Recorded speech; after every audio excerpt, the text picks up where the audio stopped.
What is this thing with all of the buttons? This thing looks like I'm ready to blow up Alderaan. What is going on? I thought you always had the deck ready to go. I'm a video producer. This is audio. This is not my department. You need Jelly Roll for this. It's all the same. Oh, my God. This is not, okay, well. The Jelly Roll podcast would be a whole different thing.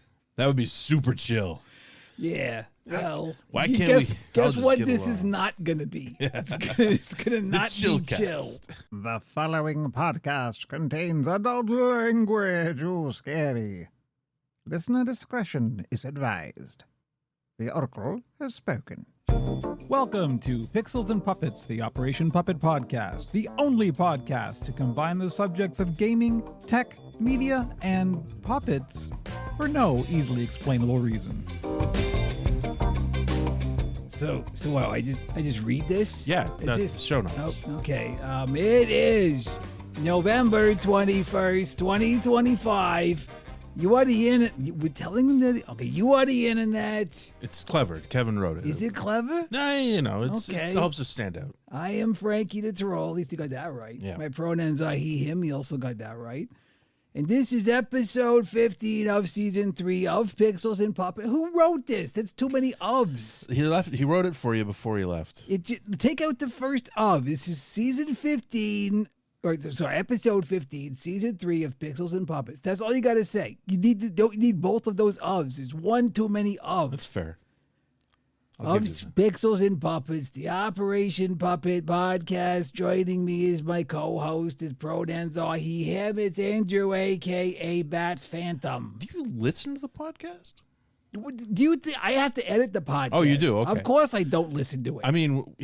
I look for the breakpoints. I'm the one who has to go like, okay, there's an intro here, there's a thing here, there's a thing here. Now, this is why I have forced Kevin to start clapping. Yeah. Because I don't want to listen to this. No, I've been there. I mean, my job, when there's events going on, they could be speaking Greek. All I'm listening for is an absence of sound, so I can go, oh no, nothing's happening, something's wrong. We share a producer brain. Very much so. That's it. So, hi, I'm Frankie.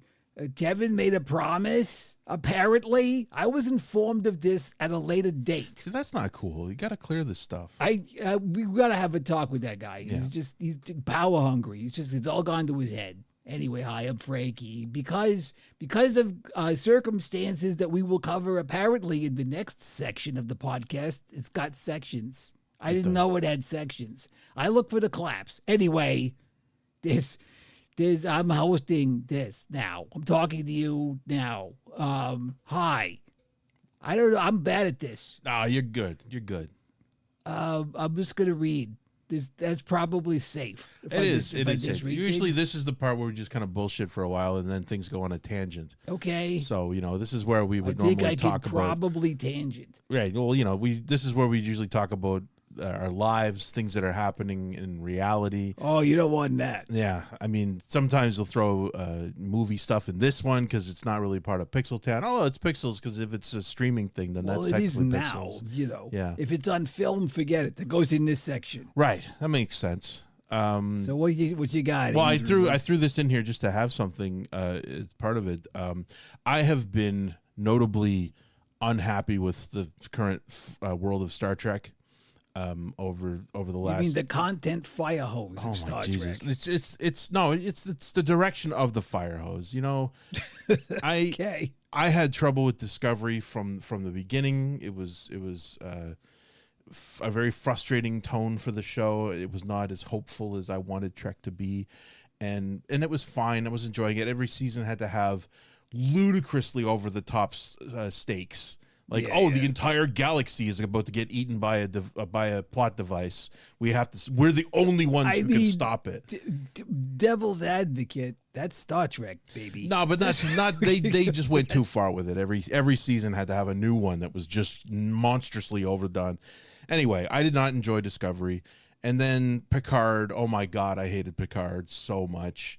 I hated how. What's the matter? You don't like the nothing but nostalgia. It was only nostalgia. The nostalgia-bation kicked in season 3, which I didn't watch, and it's fine. The I'm glad show everybody was enjoyed called themselves. Picard, and that was something. But I wanted a show where Picard solved mysteries around the universe. And The just whole Murder, She show Wrote, takes place on the holodeck. And he's Murder, him, She Wrote. No, he just goes to cool places him in a raincoat. and just solves mysteries about archaeology. It would have been fucking amazing, and everybody would have enjoyed it. Now I'm on board. But no, it had to be everybody's life is shit. The Federation is shit. Everything is shit. And the violence of Picard blew my mind. I couldn't believe how every episode had to open with acts of insane graphic violence because you got to get new viewers who love violence to enjoy Trek. Trek is edgy now. Holy fuck. Anyway, I was right out on Picard, and then, and then as Discovery faded out, they brought in Strange New Worlds, which by all accounts is fun. It's much closer to the tone of Trek, but I'm just so burned out on the current regime. They read the focus groups. Well, this is it. They said, well, let's just do a prequel to the original series, and they stuck with that, and it got better, but then I guess they settled into their old ways with the Picard and Discovery ways, and had to get all intense again by the time. But even though they're ramping up to the very end, and now they're producing Starfleet Academy, which is coming out soon. Whatever, it's fine. I'm out. I'm just not paying attention. So anyway, Paramount, if you haven't heard, is under new management. Oh yeah. The whole company is now, I did not hear. thanks to the machinations of Larry fucking Ellison of Oracle. He basically streamlined a buyout package and is now owns Paramount. This is what led to the fully destruction. AI generated Trek when? Well, it led to the destruction of CBS News, as the storied legendary CBS News is now run by Barry Weiss, the right-wing provocatrice. Provocateur? Well, the female. I mean, I'm not sure that is gendered. I don't know. There's got to be something. You can in there. provoke, you cannot provoke. It really doesn't matter what your plumbing is. 100%. Anyway, she's the worst, and she shouldn't be doing the job she's doing. Oh, And- really? Yeah. That's So wow. How unusual. Ellison's been poisoning the well, and despite that, they have announced this week that they're going in a new direction with Trek, at least for the theatrical Trek. The TV stuff is still going and it's doing its own thing. They're not going to do another movie in the Kelvin universe, which is what they refer to the J.J. Abrams Trek. Yeah.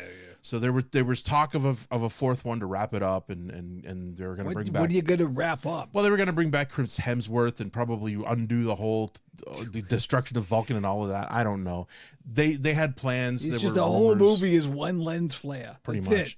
And then so that's been thrown out, and now they're moving forward in a new direction. So what shocked me was who they hired to do the new show. Jonathan Goldstein and John Francis Daly, who did the awesome Dungeons and Dragons Honor Among Thieves. Right. Very, very good movie with Chris Pine, ironically with Chris Pine. I'm not sure that's ironic. I think it's Well, connections. Yeah, you know? still. The fact There's some that handshakes, there's some cigars in the back room being well, had. but he's not going to be in the new Trek. He's Wink. yeah, well, no, it sounds like they want to go in a new direction. Wink. Well, that's always the question. Here's the twist. He's now Khan. They do say it's a completely new take on the Star Trek universe and not connected to any previous or current television series, movie, or prior movie development Exactly projects. what we need is yet another reboot. Well, it's not connected. So that I would take This that is a as reboot. That's this another is, reboot. That's how you define a reboot. They're rebooting. Regardless, I trust these guys. Okay. They are bona fide. They wrote Spider-Man: Homecoming, Cloudy with a Chance of Meatballs 2. Two. Oh, wow. The only problem is they do have story credit on The Flash, which was a nightmare. But anyway, they have my blessing. Game Night. Did you see Game Night? No. Oh, Game Night's fantastic with Jason Bateman and Rachel McAdams. Phenomenally entertaining as fuck, as they say. Who says that? You say it. It's one of the best produced comedies of the last decade, All right. easily. And so I have very high hopes for whatever they want to do with Trek, and I'm happy that they've actually put the series in the hands of passionate filmmakers who love genre and who will undoubtedly do a great job and are not necessarily going to be handcuffed by Ellison, but who knows? Maybe Ellison will tell them that they're too woke and they're going to get fired. And I'm really looking forward to the first iteration of non-woke Trek. Good luck with that. That'll go well. These guys are very woke. They're going to be. They're not going to be. I don't think they're going to be pushed into anything.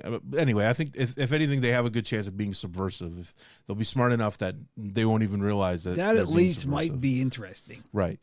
So I'm hopeful.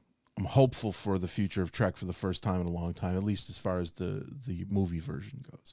Anyway, and other than that, I haven't. I wanted to see The Running Man. Running Man also is a Paramount production, but it didn't do well because the new Paramount regime basically it was made under the old regime.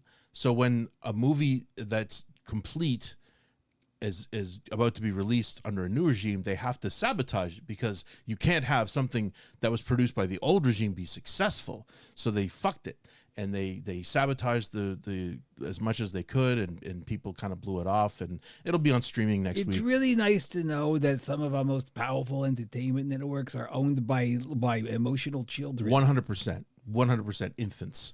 The fucking worst. So I'd still like to see it. I haven't seen it yet. It'll probably be gone from theaters in a week. Well, it'll be streaming. It'll be on Paramount Plus by Christmas, I'm sure, and available for extend or not enhanced rental. What do they call it? Premium rental. It'll be a premium digital rental probably next fucking week. Anyway, yeah. So that's I'm just at the point where I really would like to have seen Guillermo del Toro's Frankenstein when they did a theatrical run. It was packed because it was very limited screens, and it was in IMAX. It's got good buzz, Well, it was presented in LIMAX. They didn't put it in the good IMAX theater, and it was like almost fully sold out all the time. And I'm like, cool, I'm not going. Yeah. I do not want to be in a sold out theater at all at this point. I mean, I just don't trust people. It's not even the COVID thing. It's just generally I'm uncomfortable in a packed theater these days. And on the same level, they're doing a 70 millimeter presentation of Kill Bill, The Whole Bloody Affair. So both parts together as one presentation in 70 millimeter. They're doing it at the Varsity, and that fucker's going to be packed every show. And I'm just like, God bless, have fun. I will happily watch the lovely 4K edition on my 65-inch OLED, exactly, and enjoy myself probably just I'll as make much as bad popcorn at home. Right. Thanks. So anyway, that's where we stand with movies. Wicked's out this week, and everybody's either excited about that or completely ambivalent. And, if you're passionate, hopefully you enjoy it. I've heard very middling things about it, if not overtly negative. They did not need to make a 2.5-hour Broadway production into what is effectively a 4-hour and 55-minute movie. Because fuck you. Everything is Lord of the Rings. Everything's got to be Lord of the Rings now. And then there's a trailer out for a movie that's not coming out for a year, which is yet another Hunger Games prequel. I mean, God, how many this? things happened before that thing? They did the one prequel. Well, I mean, they've done decades of Hunger Games, so I guess now they're just going to do every fucking one of them until they catch up with Katniss, and then they can do the reboot. So, but the new one is focused on Woody Harrelson's character from the first. Did you see the Hunger Games? No. It's fine. It was an interesting idea. I'm almost insulted you would ask. It was passable genre fodder for the first one, and then it just got completely out of hand. Okay. That was another one. Here's the thing I will say about it. At least it was new, right? It was a new thing. It wasn't like it was derivative, but it was at least somewhat fresh. Yeah, but what is it, right? Like that. It was Battle Royale. Yeah, but nevertheless, it was still like a new franchise. It was not like a reboot of something else. It was a theatrical release of a very successful novel, and then when there were only 3 books, and they went shit, we can't just have 3. We're gonna split the last one into 2. How can we possibly make this a never-ending subscription service if we only have 3 things? Yeah, and the fact that they took a very slim novel and decided, we can make 2 films out of this. Reader, they did not make 2 films out of it. Ask Peter Jackson how that went. Fuck, it was annoying. It was a very shitty ending to a very exciting start. Anyway, the new one is Woody Harrelson's character when he went through the Hunger Games 20 years prior to the first one. Yeah, I was going to say, they didn't get Woody for this, did they? From what I can tell, Did they de-age him? No. What they did was they cloned the actor who played Rocky Horror in the Rocky Horror Picture Show, the blonde with the curls. Yeah. They literally cloned him and cast him, 20-year-old him, as young Woody Harrelson. It's freaky as shit. Just the cherubic curls, blonde curls, and the big blue eyes. Like, come on, guys. It literally looks like Rocky Horror. I haven't heard anybody else make the reference, but that's all I could see when I see this dude. Anyway, he's in it, but they get amazing cast for this. Joseph Fiennes is playing the fucking President Snow in it, and I mean, you know, the check cleared. Everybody will say yes to anything. They take these movies because it pays for their new housing. Sunrise on the Reaping. That's the name of the Hunger Games, Sunrise on the Reaping. I mean, fuck all the way off with these titles. Elle Fanning plays young Effie Trinket. Jesse Plemons is in it. Plutarch Heavensbee, which was the part that Philip Seymour Hoffman plays in the other films. McKenna Grace is in it. Maya Hawke, Ray Fiennes. Anyway, Glenn Close is in it. Fucking Kieran Culkin. Come on. Anyway, everybody wants money. Lily Taylor. Oh my God. Remember Lily Taylor from the 90s? Do I remember what? No. She was one of the great indie actresses of the 90s. Okay. And just, you know, people got to get paid. And I respect what I was that. doing in the 90s? I was living under a bridge. Yeah, well, I mean, most of us wish we were under a bridge. Anyway, I think that's enough movies for today. I just wanted to get some of that off my chest. So the next section is called coping mechanism, and I got to tell you, we've not been coping around here, so we got nothing. Yeah. So what do you got? You cope by making or helping make videos of Kevin making puppets. I mean, I press a button and it goes. And the puppet streams are coping for a lot of people. I mean, they're nice and chill. I mean, how many? I'll let you in on a little secret. It's a little behind the scenes, wink and nod. It's not chill behind the scenes. Oh, it isn't. No. Oh God. Oh no. The stories are coming out. It's plate spinning, man. It's like we got to keep everything running. It's not chill. Have you ever had a troll to deal with? Invaders or anything? I'm going to take exception to that comment. Oh, I apologize for the misuse of the term troll. Wow, already. You know what, though? I'm a 52-year-old man. I'm old. Hey, look, I'm on the internet. I'm used to it. It's okay. No, I got to constantly say, not the bad kind of troll. Yeah, it's a microaggression, and I apologize for that. Absolutely is. Okay, anyway, yeah. No, a long time ago, like once or twice. Just somebody saying something shitty, and that's the end of it? Mostly it's bots. This time and there hasn't been a bot in a while. I'll give it that. But there was a period where there was a lot of bots. Well, you know where there's not going to be bots is on the friggin' Fediverse. You know, this is what I keep saying. It's just why isn't everybody there? Just to go there because it's the thing you want. You just don't know it. It's just you got to go there. My coping mechanism has since we started the segment. I've largely been focusing on YouTubers that are doing good work. Yeah, because YouTube is a great platform. There's so much good stuff on YouTube that once you find it, you just grab onto it with both hands and say, "I love you. Please keep making content. I support you." And then they get burned out. Sometimes, I mean, a lot of them are really good about it. But I mean, so this week I've chosen the Retro Collective. This is ringing a bell. They are they're out of the UK. They have the Cave and Arcade Archive. They do restoration, protection, and sharing tech history. They have a beautiful museum in the UK that you can get access to. They host events constantly.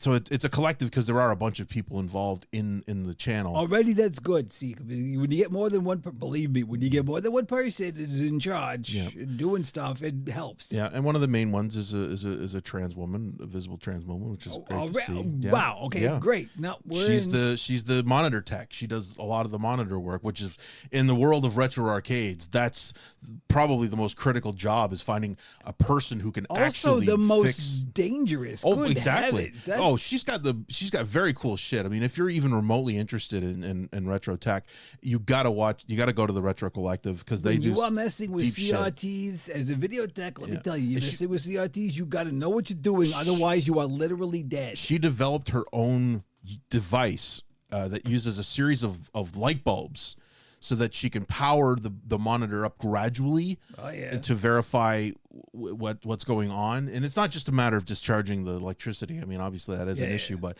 even just you can't just turn it on, because there's about a 70% chance it's just gonna pop.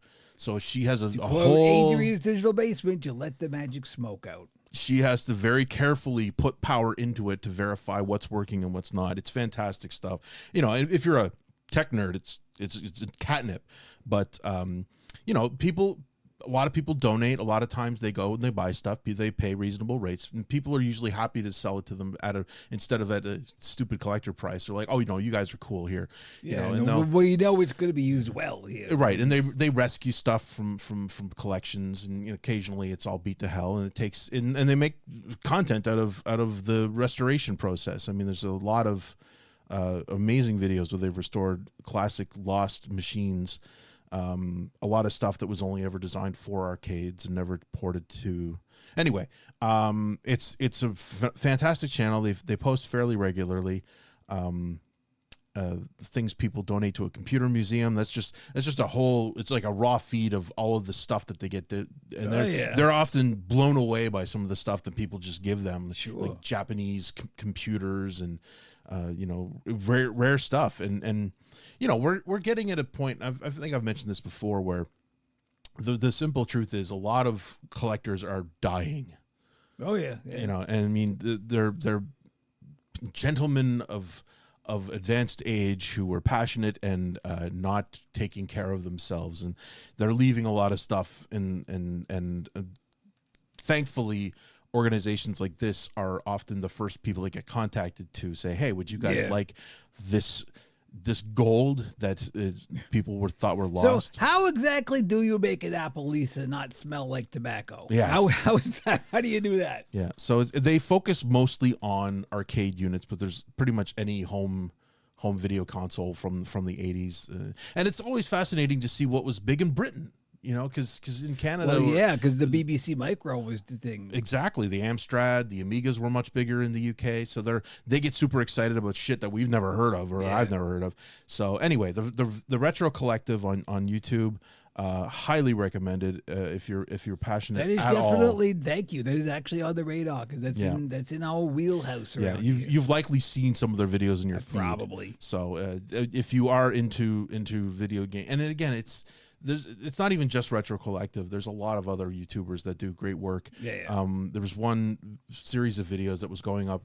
I don't know if you've ever seen the original Star Trek arcade cabinet, where it was like a sim. Basically, it was a vector game. Oh yeah. So it wasn't. No, it was all vector shit, and you basically were sitting in the captain's chair, and there were buttons. There were just a couple buttons. I don't even know if it had joysticks. It might have had a swivel knob, but you basically just fired torpedoes and stuff like that. It was not accessible. I think it was a failure as an arcade machine. I'm seeing the original series Klingon ship in vector, and I think that may be the only thing I've ever seen of it. Yeah. So in the restoration video that I've been watching, it's a 3-parter, and he was just getting the monitor up in the third one. I haven't had a chance to watch it yet. But again, there's a lot of very dedicated, very knowledgeable people that are into this and are chronicling it. And that's what's great, is that, because the YouTube system does put money in their pocket if they get enough views. Yeah. And so it's great to see a lot of these people getting some attention, and, people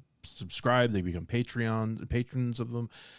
So Retro Collective is absolutely worth your time if you're looking for something chill to really appreciate old tech and go, oh my god, I didn't know that thing existed. We're always looking for particularly long form stuff. We're always looking for stuff like that around here. Cause that's the side thing. I mean, with YouTube has started to push creators to do long form content. Oh, you don't gotta tell me. 45-minute videos going up, and I mean, and it's great because it means they can be more. You know, it used to be the Patreon cut would be the 45-minute. They version. can't make up their mind. It's either you want to do really short or really long. There's no like, you know, The 5-minute videos are gone. Yeah, the stuff we do around here, if it's not live streaming, which of course is always long, it's got to be like we do like 3 to 5 minute videos. That's terrible. Nobody wants that. Yeah, it's really frustrating. So anyway, it's absolutely worth checking out. Oops, I left a blank spot while we were. Yeah, talking. I was having a sip, and I then, apologize. Wow, I don't. Well, you know what? Troll's gonna drink. That's probably not even your fault because I'm new at this. So, That's fair. You That's know, fair. Anyway, yeah. Okay, thank you. I'm making this up. Thank you, Andrew, for those words that you spoke. That's what I do. Into the microphone. That's how a podcast works. I'm taking as much as I can because the next one's all you, buddy. Oh boy. Okay. Well, we're gonna take a break, I guess. That's up to you. I think I'm going to take a break. Sometimes it's a fake break. Sometimes it's a real break. I'm calling it because this is an executive decision. We're going to take an actual break, and we're going to come back with the Puppet Pit. Yes. Okay, sure. We'll be right back.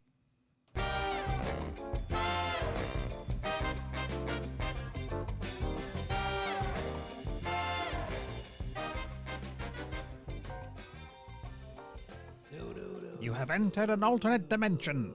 A dimension of fleece and fur, of foam and industrial adhesives. So I hope you have good ventilation.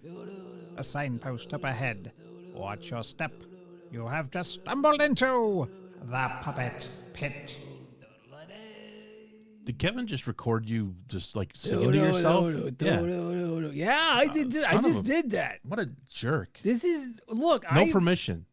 Well, you know, I was humming one day, and he went, "Wait, keep doing that." And I, okay, and so you know, You're not going to make this a podcast, are you? It just worked out. You know, what can I say? Welcome to the Puppet Pit. Apparently, we're talking about what Kevin was doing for the past 2 weeks. Mm-hmm. I could give you some. I know actually what he was doing. It's probably not what he tells you he was doing. Okay. Anyway, recent builds. It says commissions. There have been 2 commissions. Nice. Since the last podcast. Apparently, according to these notes, it was a Neef. It's like the Skeksis kind of thing. Mm-hmm. And, this is actually kind of an interesting story. So we got an email into the official Operation Puppet podcast, or not the podcast, the Operation Puppet email, admin@operationpuppet.com, from a prior client who was the first puppet that we ever sold something to Austria. That was really cool. And what it was a long time ago, like maybe, I don't know, 6 to 8 months ago, Kevin made a Greebly that was like in the 1920s Max Fleischer style. Okay. Yeah, right? I remember that. It was somebody in Austria who bought it. Get this. I don't even understand this. Somebody stole it. Somebody actually stole that puppet. I mean, who would steal a puppet? Someone with taste, I guess. Someone who appreciates the skill and craft. And yet no morals anyway. So yeah, they stole the puppet, and so they want another one, which is very gratifying, you know. Mm-hmm. But they wanted it yellow. They saw that we had some yellow in stock, so it's like, okay, well, sure, we could. So yeah, that's what went out this week. That's an easy ask. That was, you know, yeah. Well, actually, we've never had yellow fur before. We would have to dye it like ourselves, and that's not going to happen. I mean, it can, but it's a lot of money because it's a lot of work. So, you know, but yeah, so that's what happened this week. It was a 1920s style Greebly, but in yellow, went to Austria. Damn. So, and not even directly to Austria because, of course, the shipping is very expensive. Mm-hmm. And so it turns out, just by accident, that they had they have somebody who they know in Canada who was about to visit them in December. So they went, could you ship it to them? and then they'll bring it to me when they come and visit me in December. That's a life hack. Yeah, that's perfect. So yeah, absolutely. So No, the shipping was nothing. That's shipping fantastic. was negligible. So yeah, no, there we go. That's the builds for the last 2 weeks. Other than that, we did a build stream this week. I don't even remember if we did it last week. I don't think you did last week. I don't think we did last you skipped week. last week because of reasons. I don't know why. I can't remember. Nobody consults me. What do I know? Kevin's mercurial. It's true. It really vibes on the day of what happens. But, with the build stream this week, and it's going to be one more build stream in this month. And then we are actually taking a break from the build streams because the building ends at the end of November. That's it. So the next month is it for the building. And unless what? Unless you got the ducats. Well, if you got the ducats and you need a puppet in short order, we'll see about that. But they gotta be shiny ducats. I can tell you this right now: gold press latinum. Yeah, definitely. Oh, he's carrying on the reference. Yeah. There's already some commissions lined up for January, which is real good. But so that the building will actually end at the end of this month. There's not going to be any more build streams. One more build stream, and what happened this week was the last build of the year started. It's going to be a Sasquatch, which is another commission. Sam Squanch has started, and so we started it on this build stream. And the theory is, and I just can't wait to see how this is going to go because it's going to go wrong. The theory is we're going to finish it on the final build stream on Thursday. So we will it's good to have a target. It is good to have a target. I guarantee you we're going to miss it. But anyway, that's what the plan is. And so this Thursday, which I don't even know what the date is, it's something in November on 2025. The last Thursday in November of 2025, if you're listening to this after the fact, that's when the last build stream of 2025 is going to happen, and that's what we're doing. So you can watch the almost end of the puppet, which will almost definitely have to go into the 29th. Yeah, definitely. So there we go. And so the Oracle, remember that? Yes. We're working on the season finale of season 3 is in the process of being made. Excellent. And that will happen at some point in December. Smart. So that's the plan for that. So that's it. That's kind of it for the Puppet Pit. Succinct. It is succinct. I mean, what else am I going to talk about? It's just, Kevin usually goes off on rants about puppet materials and whatnot. And it's good that I'm here then. Yeah. Who needs to listen to that? I know it gets a little much, but it's nice to have the inside scoop on. You don't got to tell me. I got to listen to it all day, every day. It's too much. It's too much. Nobody needs that. What people do need? What's that? The links. I was just gonna say. Hey, I'm good at this. No, this is getting this better. This is the difference. I'm the one who's good at this. I should have been doing this all along. That would have been an interesting choice. Anyway, all the links are in Poppery.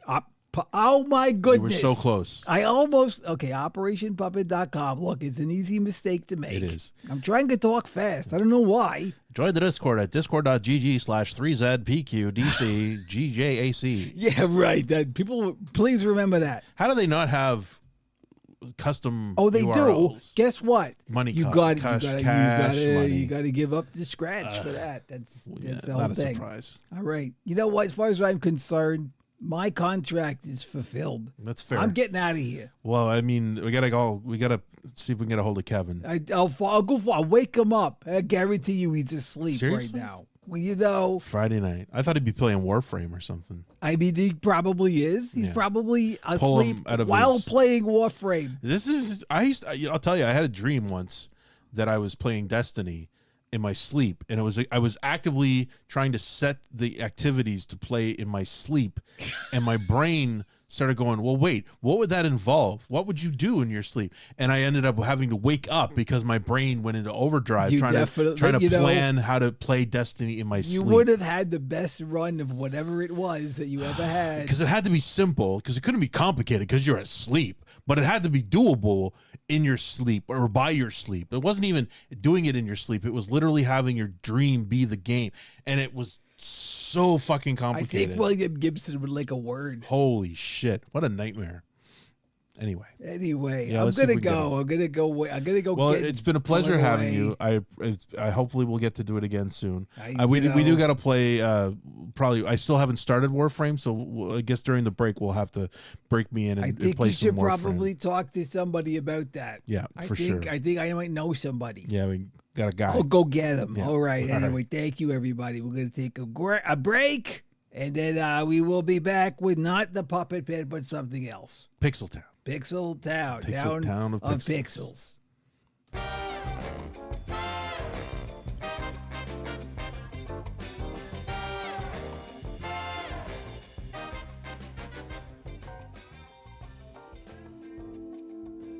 The sky above the port was the color of a YouTube video locked behind 17 unskippable ads.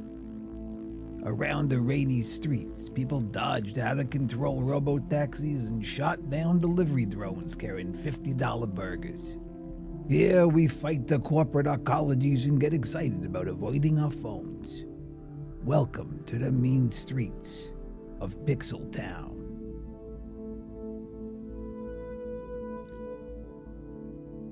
Kevin. Yeah. Holy shit. I mean, I don't know. I got no control over him. Hey, no, it was great. No, I really enjoyed having Frankie here for the first half, but it is a relief. I'm I mean, very- it's good to see you. Like I know he poured you a drink. He did. I'm very sorry. was but all strong. of the fur in the drink is just I can't. I worked around it. I'm very sorry. It's a good martini. Hi, everybody. I was gonna mention William Gibson, as we like to do at this point. I mentioned before the podcast. I was telling Kevin about this incredible story about these two gentlemen from North Texas who were planning to invade a Haitian island. Wow. And I won't get into the These details. are going to be 'cause like saints of the incel movement at some point. it was from William Gibson. Oh, was it? He tweeted about. He shared this on Blue Sky. I didn't even notice that he was the one that actually posted this. So even he was like, "Bro." So your man Willie. And here's another thing: as I'm reading Gibson, I'm like, I searched for Gibson, and I went, Gibson, like hack the Gibson. Oh my fucking god! I just got it.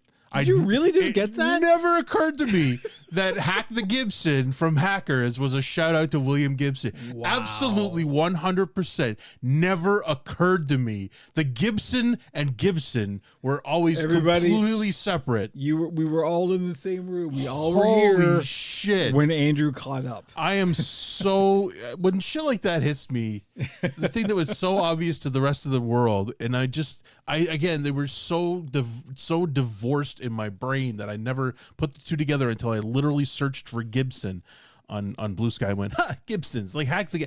Oh my god! I actually have a vaguely related story about how completely clueless and innocent I can be. Mm-hmm. This is going to be a heck of a tangent, so you got to stay with me, okay? We love tangents on the podcast. So the Ministry album, right? Psalm 69, right? The way to succeed and the way to suck eggs, right? That's actually named after an Aleister Crowley poem. Okay. Okay, which was in the Book of Lies called Psalm 69, when the subtitle is "The Way to Succeed and the Way to Suck Eggs." I never realized that it's about sex. Well, I did not. Somebody had to point it out to me. When you put them together the way you said The it, way I to went, succeed and suck Is eggs. that, oh my it's god! boys and girls. It was years until I realized. That's that. hilarious. Anyway, hi everybody. God love welcome to Pixel Town. We love Uncle Al on the podcast. God. He did a new video for an old song. I can't remember which track it was, and it was just. See, here's the thing: Uncle Al is also what Aleister Crowley is called amongst amongst occult circles. So we could be talking about either of them. That's hilarious. Al Jorgensen, for Al the record, Jorgensen, from yeah. Ministry. He did a new version of an old song, and the video is him just basically holding court amongst a bunch of goths in a warehouse. Yeah. Everybody's just dancing, and it's these beautiful women. And I said, these are all of his children, like literally. That's what this video is. It's all of Al's children that he's fathered over the last 30 years, and they're all part of this video. And he's like, oh, this is so adorable, because to every one of them, is probably his child. Yeah, yeah. He's probably got enough illegitimate kids running around. So anyway, that's the Then Al he knows Jorgensen cast, ladies and gentlemen. Anyway, the Alcast. Hi. So these sons of bitches, Oh no. fucking Valve, like just we did the podcast. You would think that Gabe would call us first. I mean, we had in our defense. We did mention it in the podcast about the leaks that have been coming out It's about true. the frame. At the time, we referred to as Deckard, Project Deckard. it's almost like they were planning this between our podcasts. Okay, the last thing we said on the podcast about it was that the reports were that it was in full production, and I was Ready to basically go, saying yeah. they've got to make an announcement soon. They've just got to make an announcement soon. And yet a week later. Yeah, then the Tuesday. No, I think it was the podcast before we had talked about it. Yeah. So it was at least 2 weeks, and then they finally went. And it was just the way they did it was so casual. It was just in like 11 a.m. on a Tuesday, I think. It just all of a sudden on Reddit, I just see a post about how the Steam machine is announced. I can't remember what was the first one that I saw. Yeah. And I think it was actually the frame was the first thing that I saw mentioned. I'm like, oh, cool, they're finally announcing the frame. That's great. And I'm looking at it on Steam, and I didn't notice the tabs at the top that were also referring to the Steam machine and the Steam And the new controller. Steam controller. What do they call it? I don't know. Steam controller? I thought they gave it a name. Anyway. But so it just appeared And yet, magically. and then all of a sudden, because then the NDA was up, and this was it. So now all of a sudden, Tested.com But it was the Gamers Nexus. They did an excellent job of convincing everybody to shut the fuck up about it because nobody leaked. Oh, we got a little something But coming also, on Tuesday. Valve's got all the goodwill, right? Well, So- this is it. I mean, nobody wanted to fuck with that line, so they just happily, like they said, don't say anything until 11 a.m. on Tuesday. They went okay, and so everybody got a taste. Everybody got all the big boys got to play with it. Somehow they kept Linus and Steve in separate rooms when they were doing their run through. But holy shit. I mean, you talk about just an avalanche of content coming out of nowhere. this is classic Valve. Well, this is it. But it wasn't. It was the fact that it wasn't just the frame. We knew that the frame was coming, which is their headset. The official name of the Project Deckard is the Steam frame, and so that was a known. What the unknown was the Steam machine. That was the real shocker of the whole conversation, and its partner. I mean, there have been rumors controller. about the controller, but nothing really firm. Well, and even that was kind of a half joke because of the original Steam controller was just insane. It was the product of a mad person, and with this insane haptic. I don't even know if were they haptic on the original. They were, yeah. Okay, so you felt it when you were using it. I had one and I actually regret. I don't even remember where it went. I think I may have actually tossed it, which would be a huge fucking mistake. But it was interesting and cool and neat. It just wasn't terribly useful. Right, and it came out at the same time as the original Steam machine. Yeah. Did they even call it a Steam machine? No, they did. Okay. Yeah. But this is when they were like, it was really like a licensing thing. They were partnering with other. It was just a small form PC, way ahead of its time and way underpowered and way overpriced for what it was. It and was, this was very a decade much ago. what the controller was. Their first shot at this idea. This is what we'd like to do, and everybody went, "That's adorable." I'm not playing that. It looks worthless, and it's not going to do anything. So this is not done cooking. It was a nice little idea that was released and allowed for people to purchase should they choose to do so. So now all of a sudden, just real quick, they haven't announced dates. They haven't announced prices, which is interesting. That's the worrying part. Right. So, all right, let's talk about it. Let's talk about the machine first, because that was the real surprise. So they were very open about the specs on it. It's a reasonable. It is the benchmark is that it is 6 or 8 times as powerful as a Steam Deck. Yeah, and that's an excellent metric. So it shows you that, as we have mentioned time and again on the podcast, the Steam Deck is a target for developers that has been a godsend to have something that they can say let's make it work on that. and the developers have been incredible at doing that and making sure that there is a version of the game that runs well on the deck. And now they Baldur's Gate 3 just got another optimization patch for the Steam Deck native client of Baldur's Gate 3. It's amazing. Wild. It's so, and it works. I mean, I haven't played that version of it, but I'm sure it's delightful, and I'm sure it runs very well. So to say that the machine is let's just say it's 8 times as powerful as a Steam Deck is great. It's enough of a jump to justify its existence.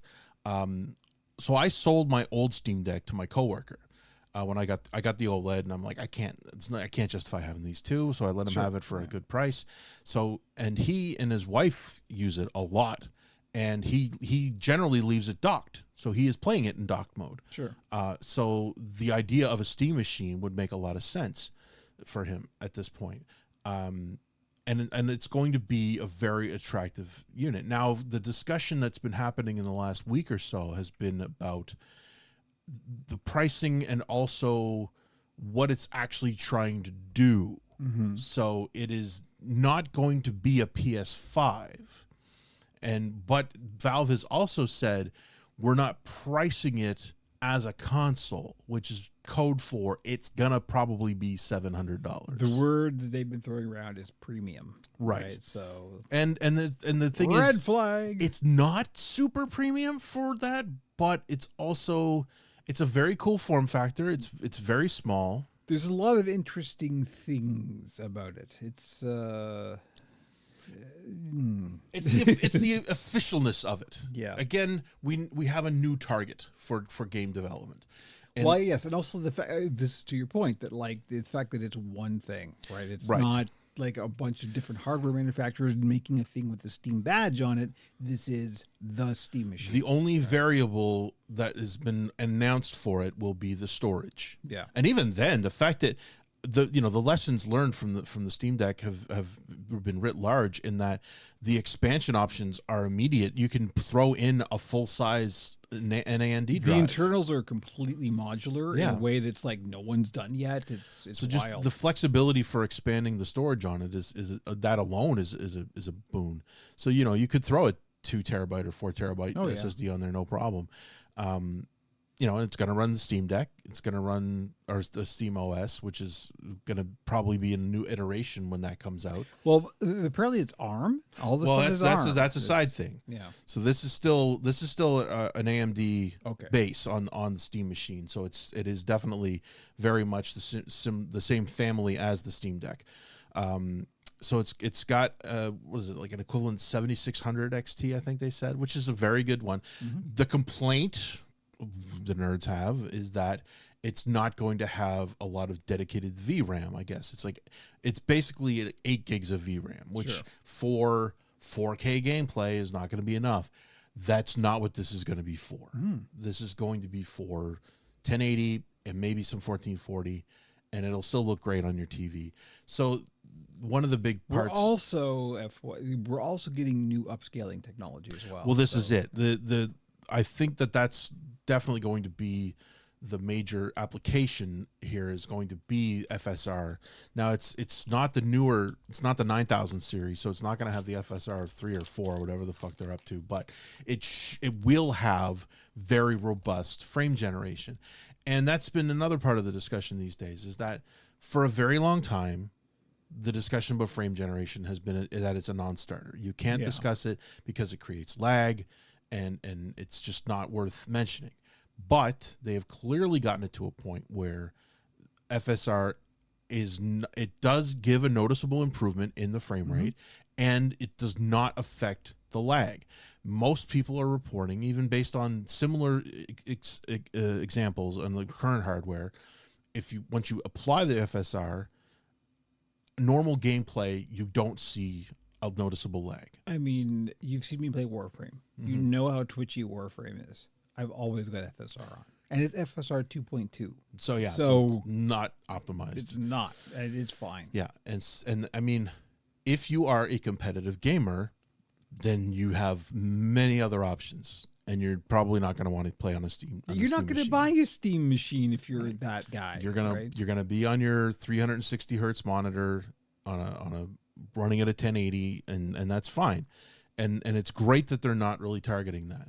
So running something like Cyberpunk in 1440 with FSR, it should be able to pump out between 30 and 60. I don't think they're promising 60 by any means, but it will get the job done, and you will have a good experience with it. Now, it is Linux based. Now the discussion has been, can they get streaming apps for it? Like, will they be able to have an official Netflix client or anything like that? I mean, if it's Linux based, it's already there. Like, it definitely, it will happily play in browser on this hardware. There's no question of that.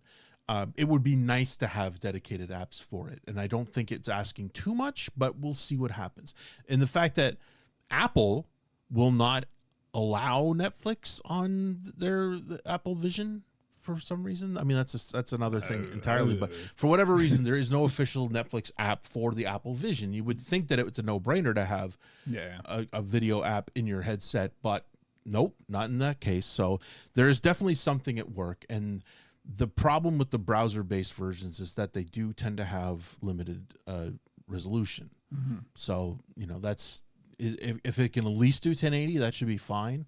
If they try to limit it to 720, that's less fine once you're watching TV. Anyway, it's a very cool little box. It's got its own little elements to it, the cool little LED that lights up based on if you're downloading stuff. It can show you like a bar, a lot of fun little functionality. You can replace the front panel with cool shit if you want to buy I'm sure D-Brand will have a billion. Oh, they've already got a whole bunch of stuff in it. So there's a lot of stuff ready to go for that. And so, yeah, it's fantastic. I mean, it was an extremely pleasant surprise when they're gonna try and do with the desktop PC what they did with the Steam Deck. They're gonna try and do that, which is a good idea. It's a good thing to try. The video that they posted for the use cases, there was a lot of them did involve it being a PC alternative, because people were sitting at a desk with a monitor and had this thing plugged into it, and it should be more than capable of doing everything you need. And when you think about like where we are in PC right now, like it's fucked. Things are fucked. Like nobody's going to be able to afford to upgrade anytime soon in the future. Like it's just not going to happen. So this kind of thing suddenly makes sense. Yeah. So maybe it's the right time and the right place kind of situation. And I think more and more people, I mean, it's a side effect of the shittier living conditions, where if you are in one small space and you do just have your PC as your main video source, like you have a nice monitor because you don't have a 65-inch TV because you don't have room for it. So that kind of an environment is definitely an easy setup for this Steam machine. So it's going to be, it's very exciting. I'm glad that it exists. I'm hopeful that it will be competitively priced. The RAM situation might affect that. Obviously, the tariff situation will also. But the RAM situation is going to affect everything. Well, exactly. Like handhelds, like you name it. It's so affect everything. Valve obviously already is in production for it, so that should help things a bit. But it might turn into one of those. Get it now because it might be a while before Wave 2 hits. Victim of the times kind of thing. Right? It's even happening right now in the handheld market where. A lot of, I don't want to get into, we talk about retro handhelds a lot. A lot of the higher end ones are starting to hit the wall for availability. Yeah. They're having some serious issues now, obviously getting RAM. So that's going to really affect pricing and everything. But there's a lot of choices out there.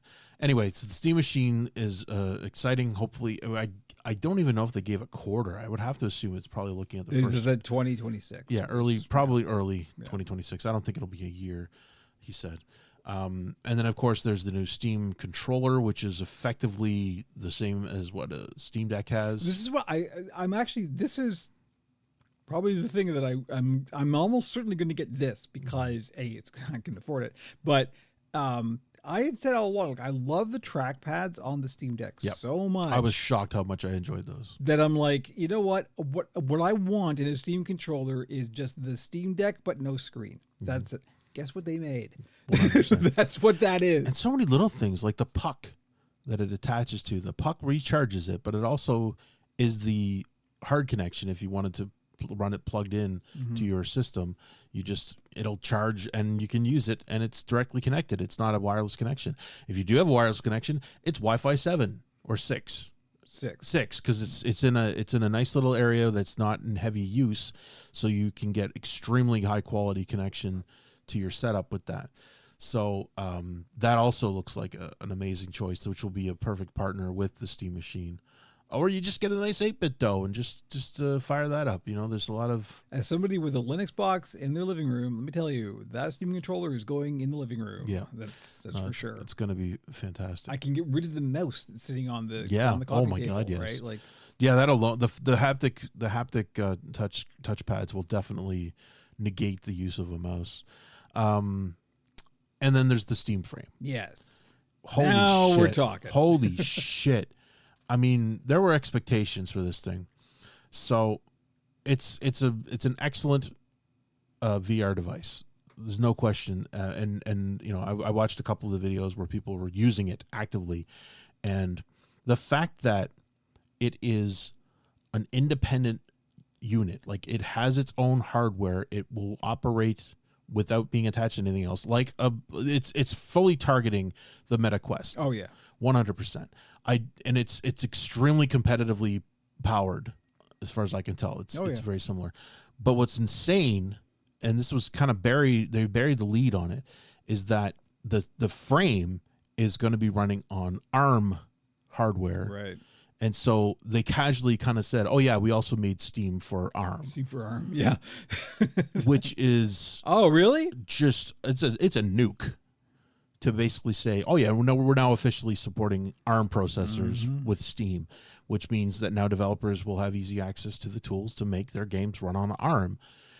In one of the demos, Linus was playing Hades 2 natively on the frame while he was sitting down as if it was on a monitor in the space, and it was flawless.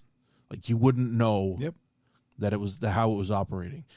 And I have not dipped my toe into Winlator or the Windows games being run on an Android platform.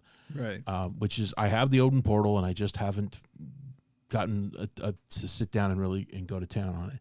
But a lot of people are playing fairly recent games in that environment on an Android platform because of this, what they can do with ARM.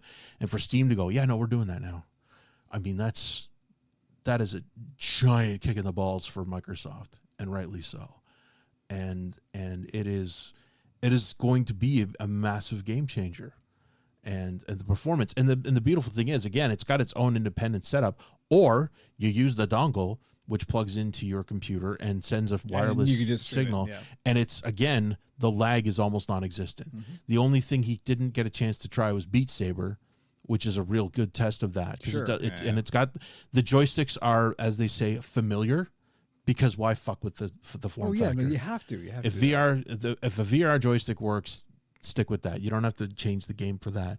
So they've got perfectly functional VR sticks, which also have independent finger sensor, but based on a camera. I think there's a small camera on the joystick. There's a few that do that. That senses where your fingers are. Yeah, that's not new. No, exactly. Yeah. But they've got that tech on this setup, which is huge. So it is. It's like dual 2048 by 2048 displays on each eye. It's a good resolution. Like everything about it, it's got a foveated rendering. Well, that's the crazy one, the foveated rendering. I mean, so with we're gonna get a little nerdy here. Oh no, not on this podcast. PSVR 2 had foveated rendering, which was basically, they had cameras in the headset which would track where you were looking. Eye tracking. Right. Yeah. And then wherever you were looking, it would give more detail to that area and fuzz out the rest, so they could just spend the hardware on that chunk that you were looking at. With the foveated streaming that's offered on the frame, they can do the same thing, but with what's being streamed to the headset from the computer. Yeah. Which is fucking insane, that the lag, there's somehow, through magic, of course, again, magic, they can do it now in a streaming way and render just what you're looking at, and works. And It's also inside out tracking, so there's no external cameras. Yeah. It's all just they've got self-contained in the headset. it's got monochrome cameras for looking out. Like, what do they call that? Pass through. Pass through, right? Yeah. So it's not. It's the PSVR 2 also has black and white, or sorry, A lot monochromatic A lot pass do, through yeah. because it's like the Apple Vision has color and it's $3,500. So fuck you. Yeah, that's not a thing. But still, the fact that so you can have it both ways. You can have a standalone, very powerful. It's effectively, I think it's a Snapdragon Elite. It's something like that. It's kind of close to the Steam Deck, actually. It's the Right. actual hardware is pretty close Except to the of Steam course, Deck. it's harder to do it apples and oranges because of the fact that Yeah. it's a different platform. This was But the one that really blew my mind was in the Tested.com review when it was like, oh yeah, you can take the SD card out of your Steam Deck, put it in this, and just play. it is such a giant. The fuck? That's a giant fuck you to everybody else. Oh. Like with this, we got to come back and appreciate the very simple nature of having a good micro SD slot on the hardware. And for the Steam Deck, it was massive. They didn't have to do that. And the fact that, as we've said before, if you install games to a fast enough micro SD card, it is indistinguishable from the hard drive on the deck, the SSD drive. And obviously that's going to be the same with this setup as well. You pop it out of your deck, you slap it into your frame, and you're playing the same games. That's a chef kiss moment. That's just like, oh yes, So do that. And you know they're likely not going to have a lot of issues with compatibility right off the gate. There's going to be a handful of titles that are going to be tricky, and they're going to get patched almost immediately. Anything that isn't VR, it's going to be played in a virtual screen. Right. So it's like there really isn't out of the gate any compatibility issues. It's just you can just play it. You don't need to own a monitor. You can literally use your friggin' headset as a monitor, and it'll give you a 60-inch monitor or whatever, however you want to set it up, and the resolution will be strong enough that it'll be almost usable. I mean, now I wouldn't want to necessarily do video editing on that as a virtual desktop. Yeah, I mean, so but- like PSVR 2 does the same thing. You can also do virtual screen with that, and it's fine. It's just not like it's not comparable to an actual monitor. It's not the same thing. But given how, I mean, the Quest 3 has been very successful, which surprises me. I didn't think that it would be that successful. A lot of that has been the pricing, though, because they had subsidized the pricing of that. Oh, yeah. So high. They're clearly losing money on that hardware, huge, and I don't know if people are buying the other titles. I mean, they've when it came out, they basically made the Batman Arkham game as a pack-in, because that was a system seller. It was basically the Mario Brothers, Super Mario Brothers of the VR, and a lot of people probably just played that and went, "That was great," and then threw it in the closet. And I don't know how often people go to the store and let's see what's in the MetaQuest store today. Whereas how's that metaverse going? Whereas now with the Steam frame, the entire goddamn universe of PC VR titles are at your beck and call. Yep. So holy shit. This would be the thing. I mean, the pricing. I'm bracing myself because it's probably not going to be cheap. The good thing is because it's Steam, it will be sold through Steam. Yeah, and that removes a shitload of resellers, markups. Yeah. So it's going to be. I mean, Nintendo did something similar with their system where. When they were selling direct from Nintendo, you had to have an account that had been in standing for a year, and that was great. It was great that they put the work in and actually put some filters in place to stop the resellers from having easy access to this shit. And they're going to have a similar setup with the Steam frame, and it's still going to disappear in a fucking heartbeat. Oh sure. I don't know how many they've produced, but the demand will be much greater than availability. So it's going to be very frustrating if you really want to get your hands on it. But man alive, it is exciting that they're finally releasing some new hardware. And at the same time, there were people, of course, said, "What are we doing for the deck?" And they said, "Look, we're still waiting for a paradigm shift, either in the processor or in the battery." The more time that goes on, the smarter that decision gets, because like now, so they defined the genre, right? They're the thing everybody is referring to as the default. Yep. So they're the default. Now they're the budget option. Yeah. Right. which is like a perfectly cromulent thing to be in this economy, because who the fuck can afford the high end? And right? you gotta also come at it in the same way that I have been approaching my gaming recently, in that I have this colossal backlog of stuff, of amazing games that I have not gotten around to playing yet. And then new stuff comes out and it's shiny. And I have really started to pull back on the new shiny. I'm like, you know what? A lot of people have. And this is it. And it's partly financial and partly just being reasonable. I mean, this is all part of when Microsoft decided to charge 50% more for Game Pass. It was a literal wake-up call for people like me who went, okay, hang on a minute. How much of this shit am I actually playing? You know, I love having access to all these titles, but I don't fucking play them, so I can't justify this anymore. This is insane. And it also made me go, instead of getting the new, play some of the old shit that you haven't got around to yet. I mean, just look at in my universe of awareness, which admittedly is limited, but nevertheless, the games that are surging right now: Warframe, No Man's Sky, and Elite Dangerous. Right. These are all old games. Right. So, like, it's incredible stuff. I'm very excited. Hopefully they're going to be able to produce enough of it. And the shortages are going to be a real problem in the near future. But obviously they've been able to produce, even if they produced 1 million of each, they're going to be gone in a heartbeat. It's going to be the same deal as Steam Deck. It's going to be hard to get it first. Yeah, and eventually the launch may not be great, but they'll figure it out, and then it'll go great.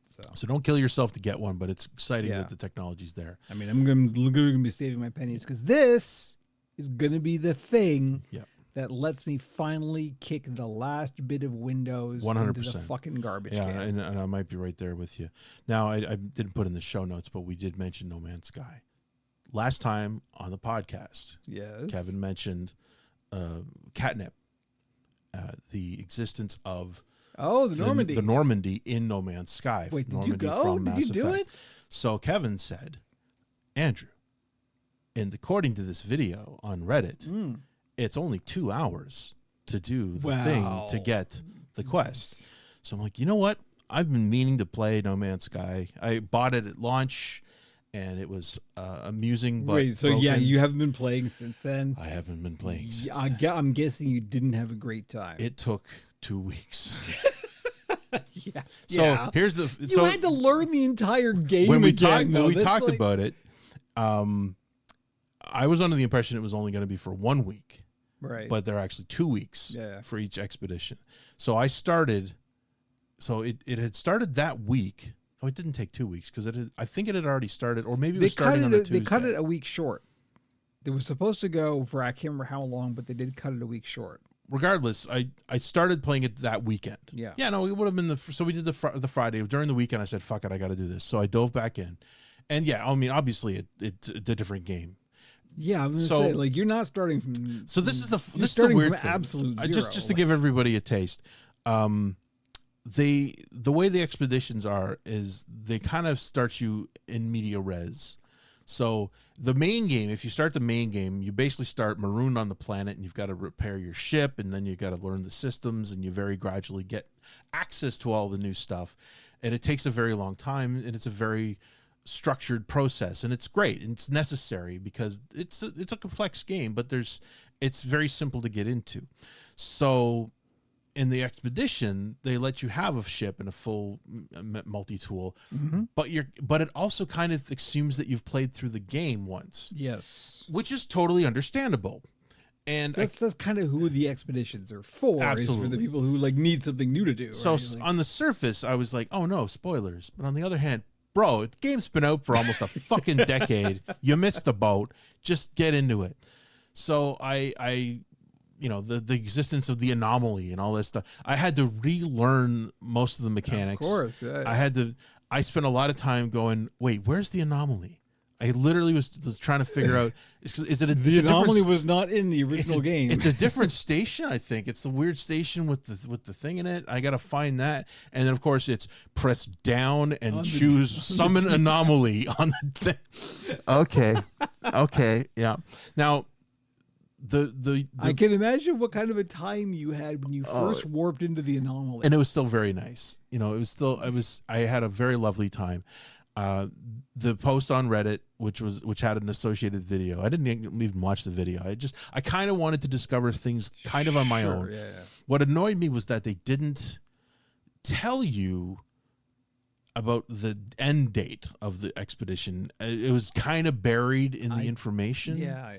So I didn't know if I thought maybe, I've started the expedition, so now I've got time. And I went, no, I don't trust that. I'm going to throw down. I'm going to get into this.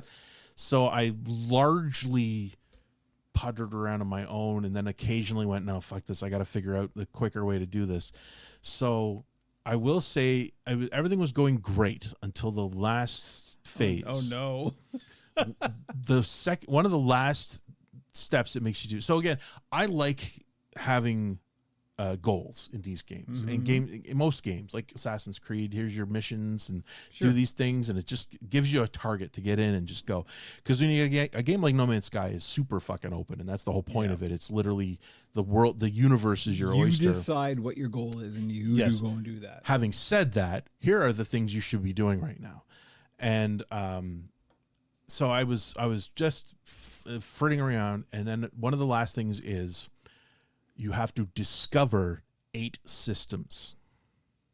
Okay. So that means in No Man's Sky, I believe you just have to fuck around. I believe they say that there are a quadrillion systems, something like that, in the game. There's a lot. It's all obviously it's just generated by the system, and there are myriad, obviously, literally billions of potential locations, but you are on a map.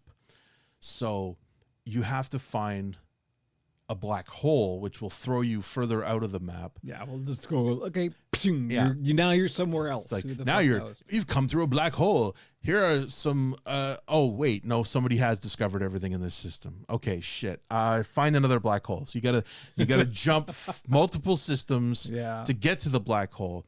Of course, if you need the fuel for the warp cells to do that, so you got to get out and grind and find the stuff to make the cells. In the end, it is a survival game. Absolutely. That is, and I don't like survival games, but I definitely will give this a pass because of the nature of it. So, and they are trying to spoon feed you a lot. Spoon you. There are 5 phases to your expedition, and each of those has like 6 or 8 steps in them that you can do, and you can do them in any order. That it'll give you a reward. The rewards are extremely generous because they want you to get through it within the 2-week period. You get stuff as rewards in the expeditions that you have to really build up to.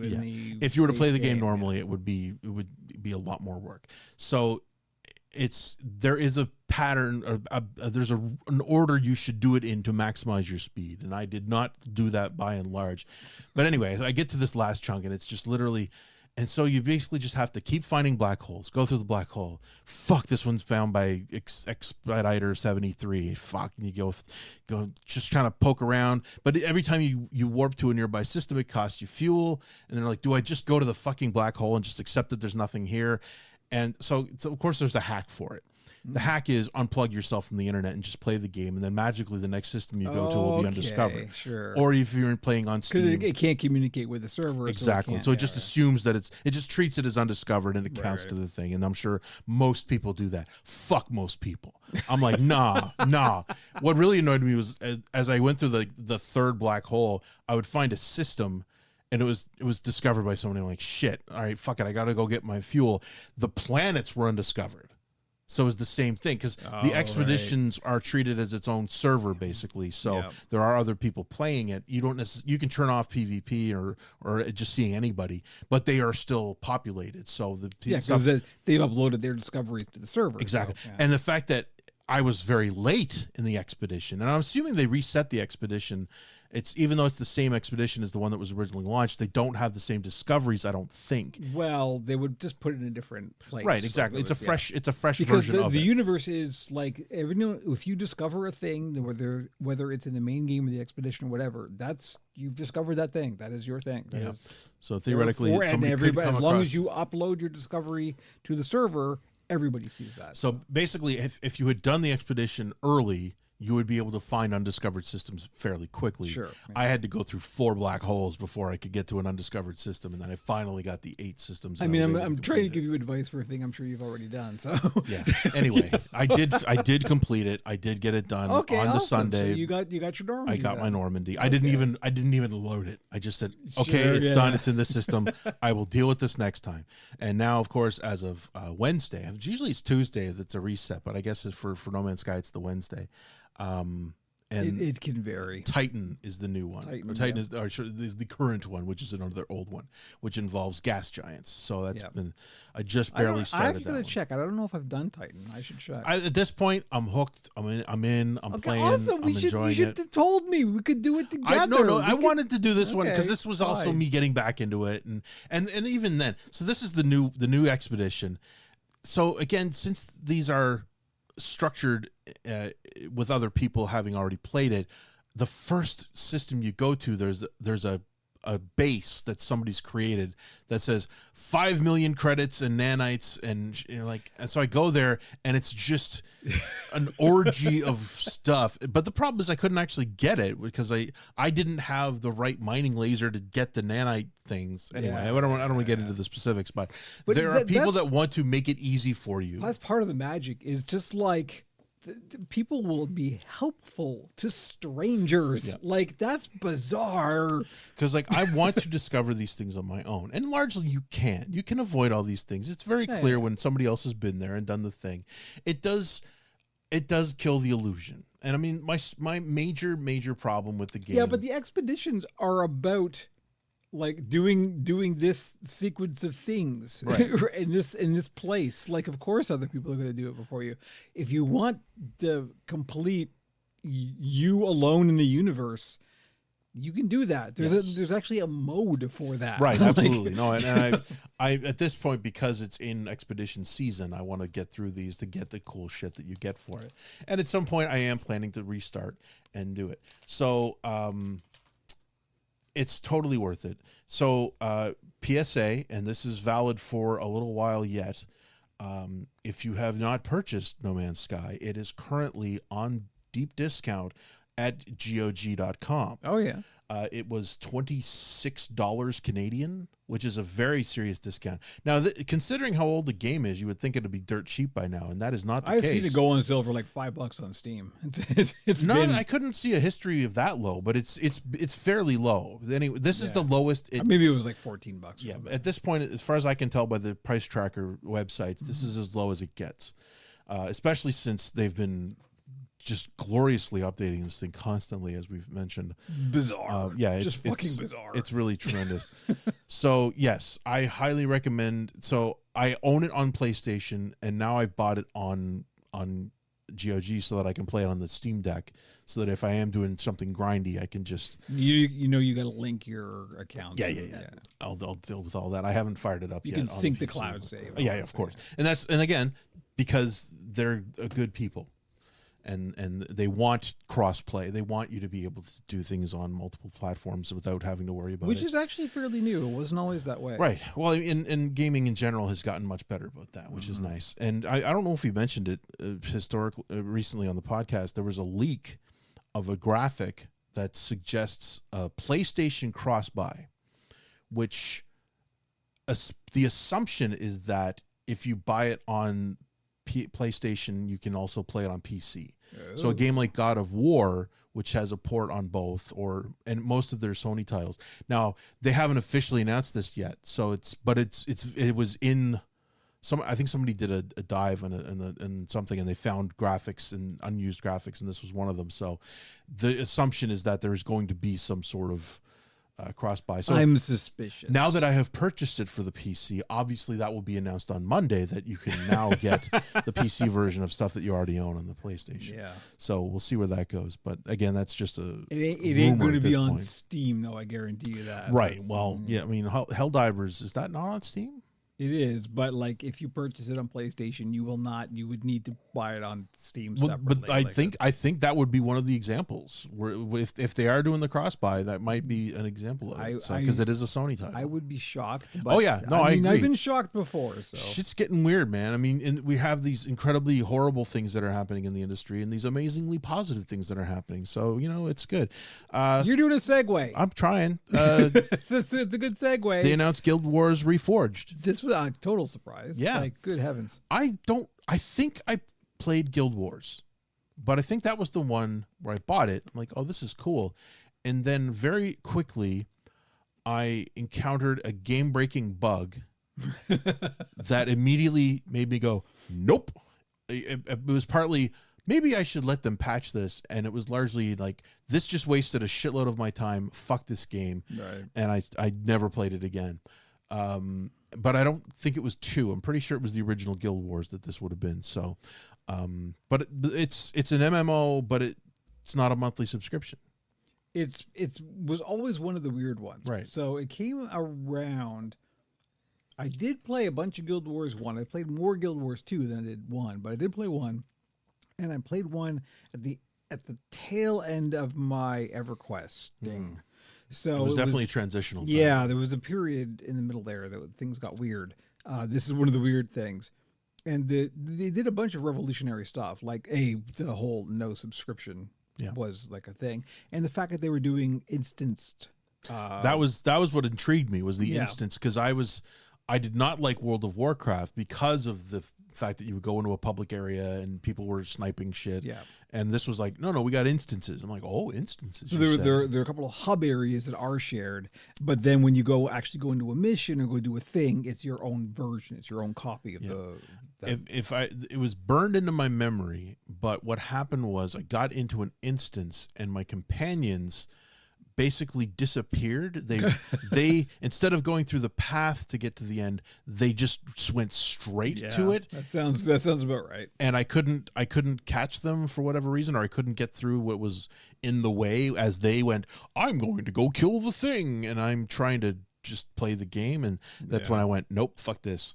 So it's like $16 or something ludicrous. It's wild. So Guild Wars 16 American, but Guild Wars 2, of course, is quite popular and has been It still is. And this is another one of those old games that is still quite happily, churning along because they've got goodwill. They've done a relatively good job with their community, and exactly, it's one of those things.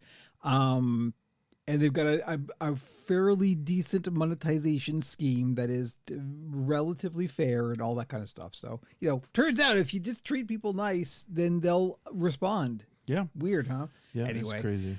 But Guild Wars 1 has also been running this entire time.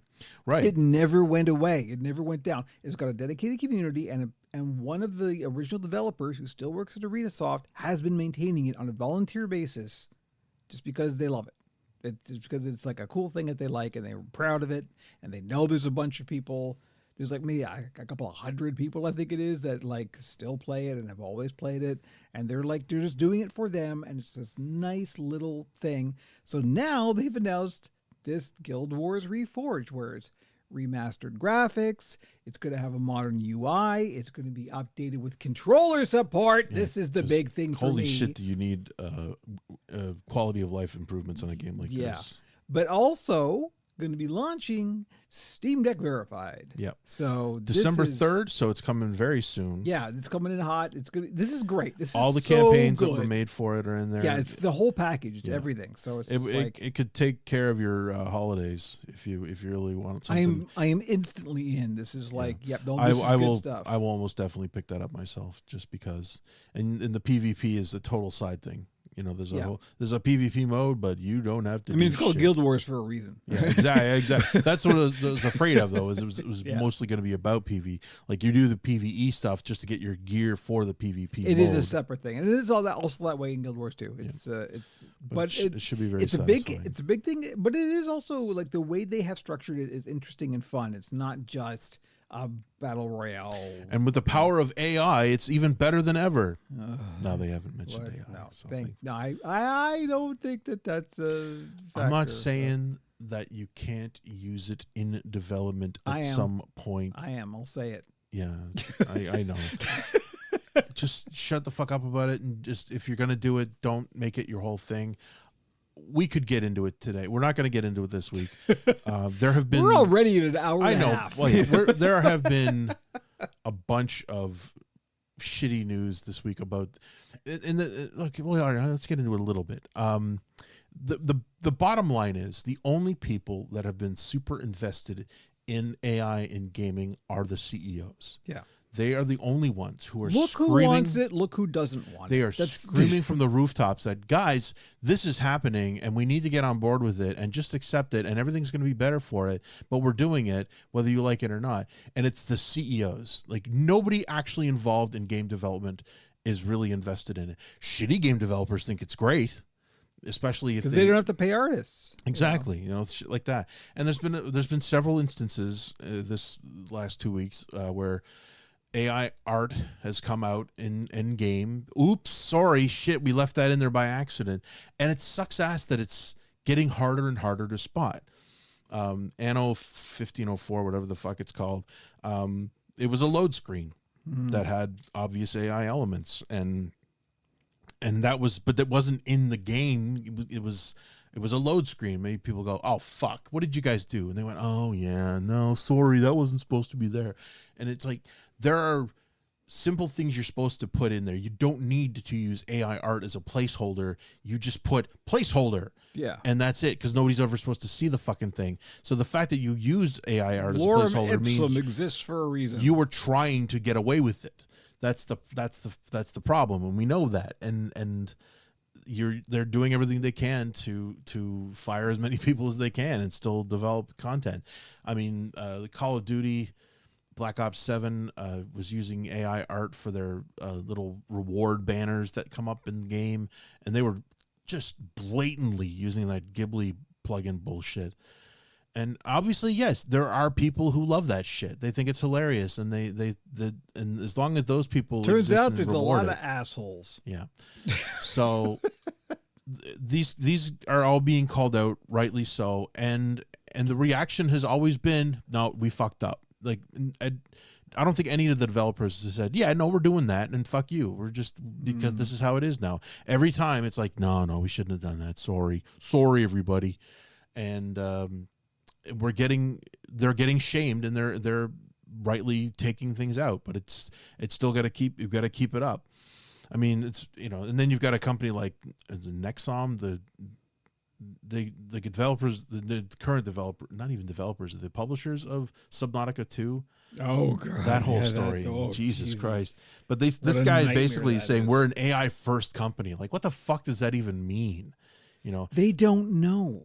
They don't know. They're- They don't know how anything works. All they know is they've got their big life sim game, which uses, I mean, clearly is using AI generated shit all over it, including like your avatar looks like an AI generated character, and there's, oh no, it's all bullshit. This is all fucking AI horse shit. And there's obviously a lot of people who love that aesthetic because they have any taste. And in that game, there is basically a 3D printer in game, so you can give it plans and it will print you stuff in game to use to decorate your apartment. So obviously people are using it for licensed shit that they don't have the rights to, and they can go, oh, I don't know, we let the users do what they like, and if they just happen to make Mario characters, I guess that's fine.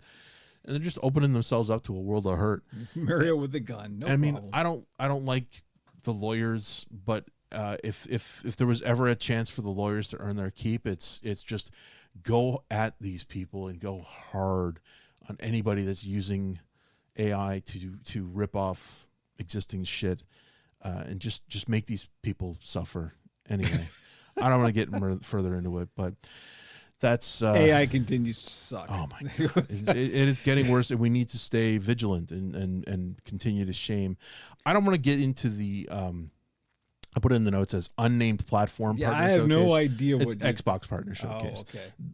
It wasn't even Xbox. It was them giving a platform for a bunch of upcoming games, Right. which are going to be on Game Pass. Okay. And have fun. That's great. Sure. There's some lovely titles. What was interesting I'm sure was all 12 people who are still on Game Pass are going to love this. half the games that they showed were basically Souls-likes. Right.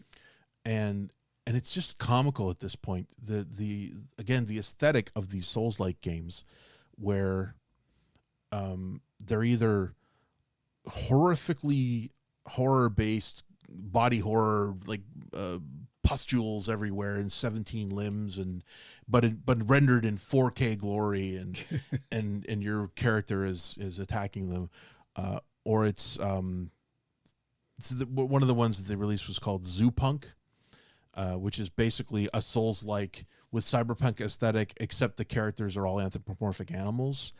And the trailer looks amazing because it's rendered at 60 FPS, and so it's a Souls-like. It's attacking shit and parrying and all of that, but impossibly beautiful in so many ways. That's what kills me about these games is the I love 60 frames games, and I'm sure they play at 120, but you get that smooth frame rate, and it makes me happy to see games and presenting themselves like that, because we're not allowed to do that for movies, because everybody decided, oh, it's a soap opera effect. I don't want high frame rate movies. Like, all right, fuck off then. We'll just do it for video games. I wanted that. I wanted that super realistic look for movies, but everybody decided they don't want it, so nobody's going to spend the money. I'm sorry. I fucking hate it. I know. Games that makes visual sense. I know. For movies, but it was, you lose anyway. But it would be a paradigm shift. It requires a reset of what you can do. For me, it's things like panning. Just the simple pan of a camera on a 24 FPS setup is like chunk chunk chunk chunk because of the nature of film, and if you can do camera movements and be perfectly smooth and a high frame rate. Anyway, so most of these games, I'm not even going to try and argue with them. I know. I'm not going to defend it a lot either. So yeah, the fact that most of these games were Souls-likes was funny to me. And then you've got the indie titles, which are more and more gambling adjacent, which is interesting. Like the recent Thank you, Balatro. Well, this is it. And the thing is that these games are turning out to be really fucking good. Ball X Pit has been a big success. They've announced total brain freeze. There it goes. There's a bunch of similar ones, but one of the good announcements was they're doing another Vampire Survivors, except they changed the name of it to Vampire Crawlers. Vampire Crawlers. So it's the aesthetic of Vampire Survivors, but it's in a first-person dungeon environment. Oh, okay. It looks very cool, and it is from the same developers, so it's going to have that amazing style and interesting dialogue, and just going to be fun as hell. So that was announced. It's kind of a card battler. It's kind of set up like a Slay the Spire type, but there's using that system. And they did say that they are definitely working on a sequel to Vampire Survivors as well. But so that was a nice surprise. And again, it's on Game Pass. If you're still paying for Game Pass, it will be day one on that. But yeah, it's just. I'm just gonna quickly go through the list here, see if anything jumps out. But yeah, just the Omen, Mound of Cthulhu. What? It's yeah. I mean, there's a lot of Cthulhu games. This is a Lovecraftian co-op survival horror game. Nothing wrong with that. Yeah. Dave the Diver coming to Xbox. Oh, Crowsworn is straight up Hollow Knight. It's they're not even pretending to. It's like, no, we're totally the Metroidvanias is what I was trying to say. There's a bunch of cool indie Metroidvania style that you're 100% Hollow Knight. Silk Song did good. So yeah, now. And it's not easy to do these and do them right. You got to put the work in and have some real art design. But yeah, there's not a lot of titles. When they've got we're going to show some of the new James Bond. Focus on the cars. Okay, cool. Cars. Survival horror. Yeah, so nothing earth-shattering by any means. Oh, Clover Pit, that was the other one. I actually bought Clover Pit. It's pretty cool. It's like a slot machine basically. So you're kind of in hell with a slot machine. It's got that weird 16-bit 3D aesthetic, which is fun. Yeah, so nothing really. Oh yes, Tides of Annihilation is another Souls-like. So Stellar Blade was a big hit, partly because the main character was hot. Okay. I mean, it was a well executed action title. It had very good action in that world, that style. It just so happened to star a very, very attractive Korean girl in the lead character with a perfect ass and big tits and revealing it just costumes. so happened. Right. Oops. So this Tides of Annihilation also features very attractive women. It's Arthurian, they say, but Is it? But it's like, is it? what if Dark Souls, but hot girls also kicking ass? Paging Dr. Eleanor Yanaga. Raji Kali Yuga, which is a sequel to a game I've never even heard of, which is also basically a Souls-like with slightly more progressive female characters in that one, but still, anyway, there was nothing earth-shattering on this announcement. I don't think anybody was really expecting it, but basically saying we got more coming.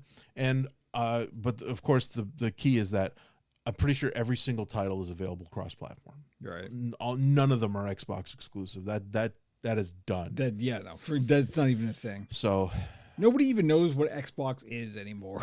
It's just like you can play games on it. But if you're going to buy a console today, you're going to buy a PlayStation or a Nintendo Switch. It's literally just a brand. That's all it is now.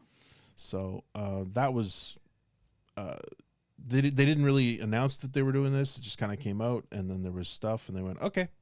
We can hide again. Speaking of Xboxes, I don't know. No, that's perfect. I was just about to say the segue. same thing. So yeah, because of reasons, I did in fact sell the PS5. So I had assumed that I am now consoleless. Right.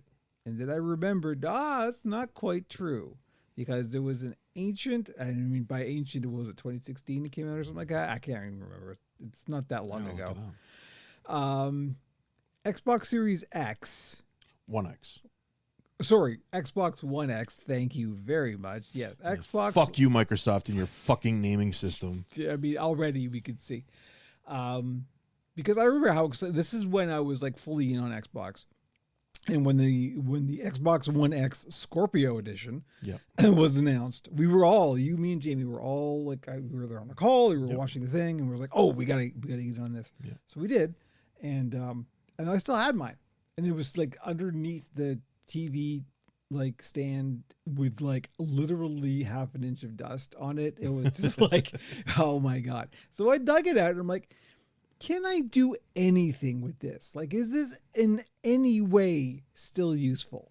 Because now that I'm moving into the I'm so fucking broke it's scary phase of my life, I have to make old tech last. Yeah.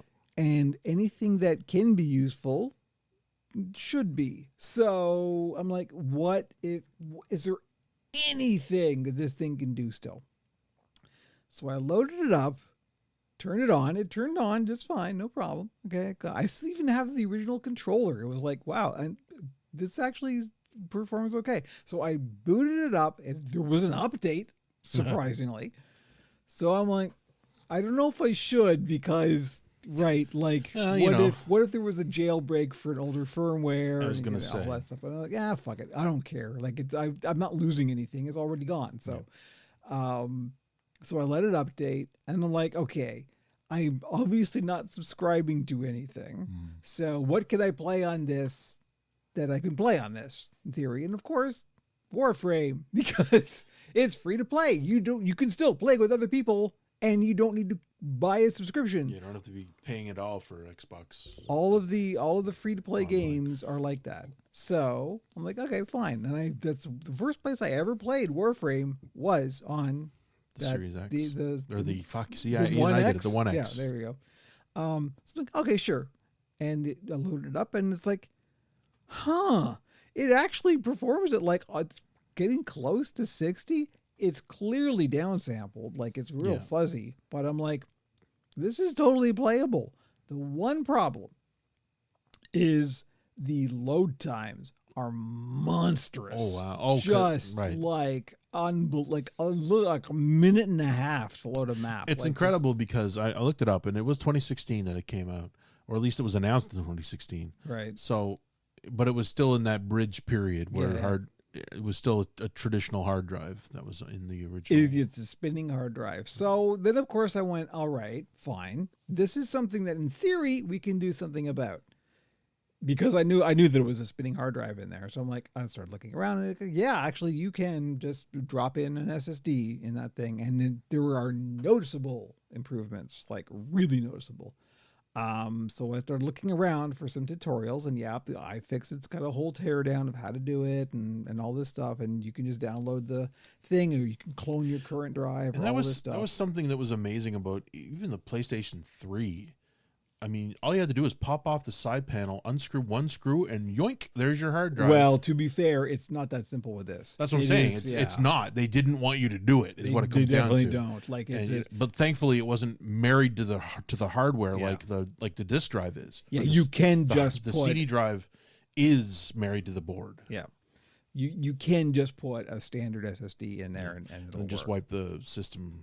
Yeah, and you can download either system recovery or you can just clone your existing drive. There's ways to do that, and I can do that. So, that may be, in fact, almost certainly will be a future actual tech video for Pixels and Puppets coming up. Okay, so you haven't done it. I haven't done it. I'm saving it to do a video on because I did the TI-99 4A video chip replacement. Yeah. That was the first actual tech video that we've done on Pixels and Puppets.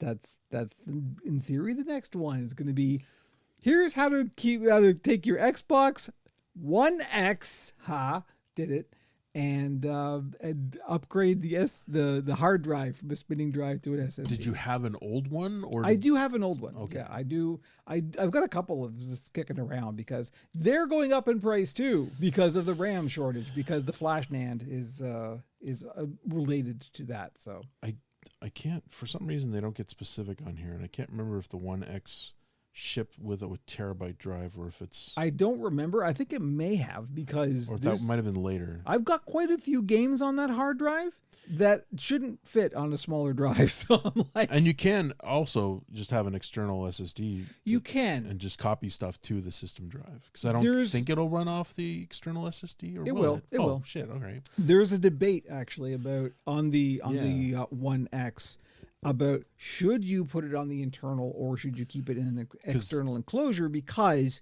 the internal SSD or the internal SATA drive is limited to SATA 2 or something. It's like it's an older spec. But the SSD on an external enclosure is USB 3. So there was actually more throughput on the external enclosure.